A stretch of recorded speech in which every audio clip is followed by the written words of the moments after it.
T20 ప్రపంచ cup 2026 ముగిసింది. ఫైనల్లో న్యూజిలాండ్పై 96 పరుగుల భారీ తేడాతో గెలిచి ఇండియా మూడోసారి ప్రపంచ ఛాంపియన్గా నిలిచింది. ప్రపంచ కప్ ముగియడంతో క్రికెట్ ఫీవర్ కొంచెం తగ్గినా మరో 15 రోజుల్లోనే మళ్లీ క్రికెట్ హంగామా మొదలవబోతుంది. ప్రపంచంలోని అత్యంత ఖరీదైన లీగ్ అయిన ఇండియన్ ప్రీమియర్ లీగ్ 2026 సీజన్ మార్చి 28 నుంచి ప్రారంభం కానుంది.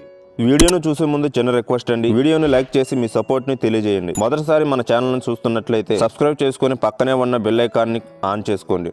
మార్చి 28 నుంచి మే 31 వరకు ఈ టోర్నమెంట్ 2 నెలల పాటు అభిమానులను అలరించనుంది. ఈసారి కూడా 10 జట్లు టైటిల్ కోసం పోటీ పడబోతున్నాయి. ఇక ఈ సీజన్ లో విరాట్ కోహ్లీ, రోహిత్ శర్మ, ఎంఎస్ ధోని వంటి స్టార్ ప్లేయర్లు మళ్లీ మైదానంలోకి దిగబోతున్నారు. ఇక సన్ రైజర్స్ హైదరాబాద్ విషయానికి వస్తే గత 2 సీజన్లలో ఈ జట్టు పాపులారిటీ భారీగా పెరిగింది. 2024 సీజన్ లో Abhishek Sharma, Travis head, Heinrich Klaasen అద్భుతమైన బ్యాటింగ్ తో ప్రత్యర్థి బౌలర్స్ ను భయపెట్టారు. 2025లో వీరికి ఇషాన్ కిషాన్ కూడా జత కావడంతో ఎస్ఆర్హెచ్ బ్యాటింగ్ లైనప్ మరింత బలంగా మారింది. ఇక కెప్టెన్ ప్యాట్ కమిన్స్ కూడా అభిమానుల్లో మంచి పేరు సంపాదించాడు. కానీ ఇప్పుడు ఎస్ఆర్హెచ్ కి ఒక పెద్ద టెన్షన్ ఎదురైంది. ప్యాట్ కమిన్స్ వెన్నుగాయం కారణంగా ఇబ్బంది పడుతున్నాడు. అందుకే అతను ప్రపంచ కప్ కూడా ఆడలేదు. అతను ఐపీఎల్ 2026కి పూర్తిగా ఫిట్ కాకపోతే ఎస్ఆర్హెచ్ కొత్త కెప్టెన్ అవసరం అవుతుంది. అలాంటి పరిస్థితుల్లో ముగ్గురు ఆటగాళ్లు కెప్టెన్సీ రేసులో ఉన్నారు. Number 1 Heinrich Klaasen,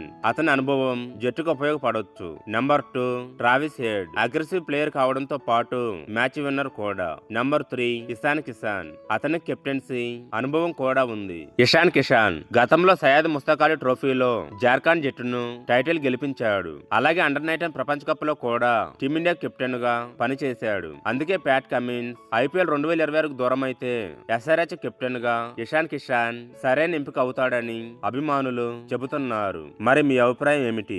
SRH captain గా ఎవరుండాలి? కామెంట్లో చెప్పండి.